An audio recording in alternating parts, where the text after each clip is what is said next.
आप लोगों ने वो समय नहीं देखा जिस समय हम जैसे ही अनाज पैदा होता था हम अपने घर पर स्टोर कर लेते थे, क्योंकि रेट एकदम फ्लक्चुएट करता है। जैसे ही परचेज हो जाती है किसान से, उसके इमीडिएटली बाद जो है वो रेट एकदम से बढ़ जाते हैं। किसान विरोधी हैं और जो लोग उनको देख रहे हैं उससे लगता है कि ये किसानों का आंदोलन दबता जा रहा है और ये सरकार का षड्यंत्र है। वास्तव में आज भी 30,000 जगह के ऊपर ये धरना आयोजित किए जा रहे हैं और गांव-गांव के अंदर इसकी जो दर्द है वो महसूस किया जा रहा है। गवर्नमेंट ने जो किसान विरोधी कानून बनाए हैं, मैं इनका विरोध करता हूं और सरकार से अनुरोध करता हूं कि इन सभी किसानों को वापस दो, क्योंकि ये जो कानून है ये किसान विरोधी कानून है, ये किसान के लिए नहीं है, क्योंकि किसानों ने इन कानूनों का कभी डिमांड नहीं किया। मैं आपको अपनी पोजीशन बता दूं कि मैं कितना प्रभावशाली हूं। ये सारे मेरे साथी हैं कि मैं छोटू राम संस्था का अध्यक्ष हूँ। प्रोफेसर श्याम सिंह मेरा नाम है और मैं लगभग 35 साल तो कॉलेज में प्रोफेसर रहा हूँ और उसके बाद मैं समाज सेवा में हूँ। हम लोगों ने जितनी भी यहाँ जाट सभाएं हैं और ऑर्गेनाइजेशन है, उनकी एक समन्वय समिति, कोऑर्डिनेशन कमेटी भी हमने बनाई हुई है।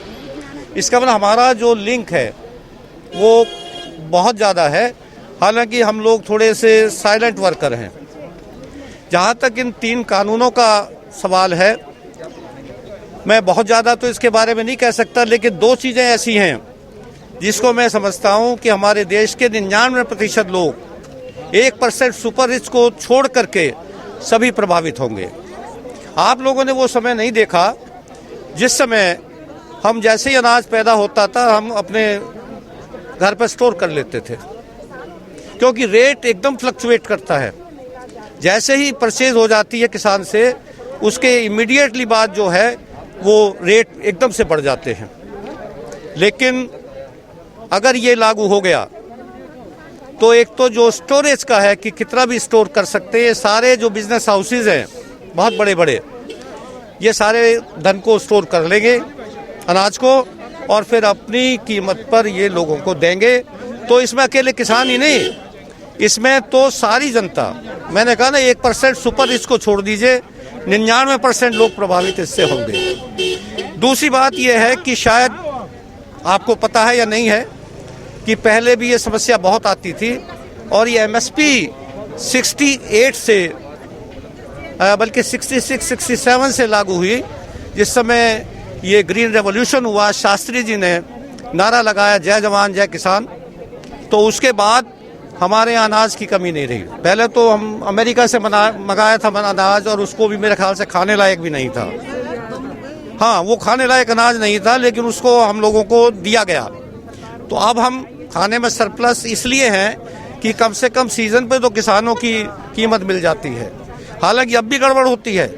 तो एक तो ये बहुत आवश्यक है कि सभी प्रकार की खरीदों पर MSP लगाया जाना चाहिए, इसमें कहीं भी ढील नहीं होनी चाहिए और इसको कानून के दायरे में लाना चाहिए। ये प्रावधान होना चाहिए कि उचित दंड दिया जाए जो इसको कम में खरीदे, और स्टोरेज पे भी एक लिमिट होनी चाहिए। ये तो मुख्य बातें हैं। बाकी जो कानूनी बात है, देखो वो तो हमारे वकील साहब ने अभी बताया था कि इसमें कानूनी प्रक्रिया में भी हम लोगों को जो है बहुत नुकसान हो सकता है। SDM डील करेगा, SDM किसके इशारों में चलेगा हम नहीं कह सकते। जो अभी तक कानून है कि SDM जो है जो फैसला लेगा, SDM के बारे में तो ज़्यादातर सरकार के साथ रहेगा, तो उससे तो आप आशा नहीं कर सकते कि वो किसानों को न्याय देगा। तो 2 इसके बातें हो गई, एक तो MSP और इस पे परचेज, दूसरी बात जो नियम है कि जिस नियम के तहत ये SDM को ऑथराइज कर रहे हैं वो नहीं होना चाहिए, और तीसरी बात ये है कि भाई स्टोरेज की लिमिट होनी चाहिए, परचेज की लिमिट होनी चाहिए। बिग हाउसेस को परचेज करने की अनुमति ज़्यादा नहीं देनी चाहिए। धन्यवाद। आप भी आ जाओ। मैं जी रिटायर्ड विंग कमांडर हूं और भारतीय वायुसेना में मैंने 37 ईयर्स सर्विस किया है। मैं एक किसान का बेटा हूं और जो हमारी गवर्नमेंट ने जो किसान विरोधी कानून बनाए हैं, मैं इनका विरोध करता हूं और सरकार से अनुरोध करता हूं कि इन सभी किसानों को वापस लो, क्योंकि ये जो कानून है ये किसान विरोधी कानून है, ये किसान के लिए नहीं है, क्योंकि किसानों ने इन कानूनों का कभी डिमांड नहीं किया। किसानों ने डिमांड किया था हमारे लिए किसान आयोग बनाया जाए, हमें एमएसपी दी जाए, हमें स्वामीनाथन आयोग लागू किया जाए। गवर्नमेंट ने वो तीनों भूल के और ये कानून बना दिए जो सरासर सिर्फ सुपर रिच जो हैं उनके लिए कानून है। ये कानून हमारे लिए नहीं है। इसमें देश की 90% जो जनसंख्या है वो अफेक्टेड होगी। इसका आज नहीं, ये गवर्नमेंट रहे तब तक तो कुछ कह नहीं सकते। ये गवर्नमेंट के जाने के बाद ही ये इतना यहाँ पे हाहाकार मच जाएगा, इतना तबाही मच जाएगी कि लोगों को खाने के लिए रोटी नहीं मिलेगी। और आपको अनाज जो आज 20 रुपये 25 रुपये किलो है, आपको 100 रुपये किलो भी नहीं मिलेगा। मेरा नाम डॉक्टर धर्मवीर राठी है। मैं हरियाणा गवर्नमेंट से एसडीओ एनिमल हस्बेंड्री रिटायर्ड हूँ और मैं जाट सभा गुड़गांव अखिल भारत शैक्षणिक एवं सामाजिक उत्थान जाट सभा गुड़गांव का प्रधान भी रहा हूँ।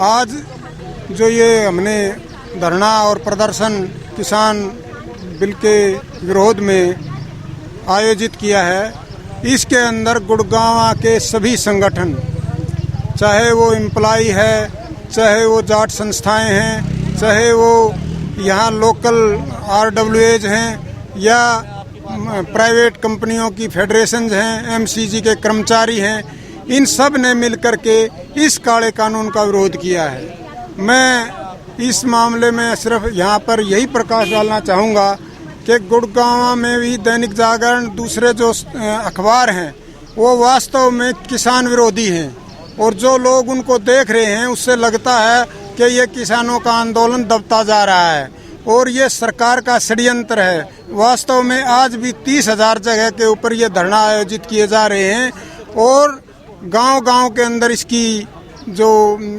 दर्द है वो महसूस किया जा रहा है और लग रहा है लोगों को कि ये जो चौधरी छोटू राम ने किसानों के, मजदूरों के, छोटे व्यापारियों के, रेहड़ी वालों के और जो निम्न वर्ग के हमारे बैकवर्ड क्लासेज के जो लोग थे उनके उत्थान के लिए जो कानून बनाए थे, ये सरकार उन सभी कानूनों को इन तीनों काले कानूनों में लेकर के उल्टना चाहती है और जिसका आने वाले समय में ये प्रभाव पड़ेगा कि आम आदमी को खाने के लिए बहुत महंगा अनाज मिलेगा और मजदूर और आम आदमी की जो नौकरियां हैं वो जा रही हैं और बिल्कुल ख़त्म हो जाएंगी। देश में हाहाकार की स्थिति होगी।